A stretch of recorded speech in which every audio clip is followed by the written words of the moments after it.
The picture on your left is a picture of me and my boy Blake.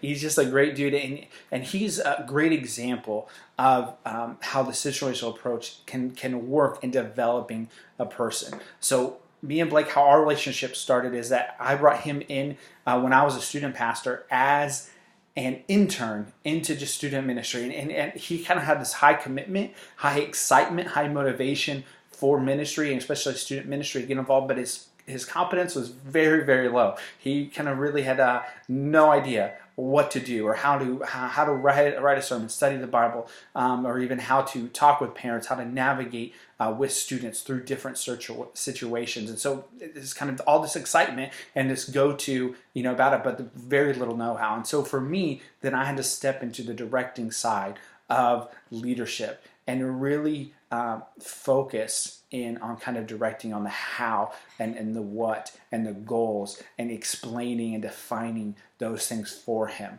And then as he grew in his skills, it kind of went into more of a coaching style with Blake. And so there is kind of his commitment.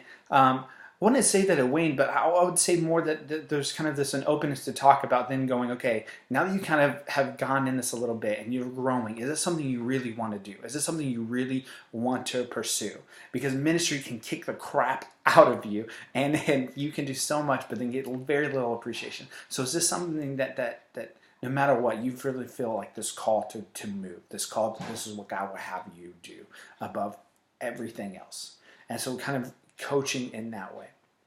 And then once kind of moving in that way, and the skills even developed even more to where I didn't have to be so hands-on. I didn't really be there. I didn't have to be the one that kind of set the goal, but he could start setting his own goals and then just kind of doing that supporting there of moving that, kind of moved into the supporting role there. And so again, kind of the fluctuation, the times when his commitment maybe would get a little low because maybe something, you got a bad email from a parent, or just something happened and the sermon just didn't go as well as you thought it would go. And so kind of being in there and supporting it and helping him there. And then kind of as his confidence grew, his skill grew in those areas to where he didn't really need that kind of support from me anymore, we moved to where we just made him the full middle school pastor. We just gave him all of middle school, and then I kind of removed myself into more of a delegating role, to where I didn't provide him necessarily for the vision of the middle school. I let him do that. He was the one that set the responsibilities, the pace of the ministry.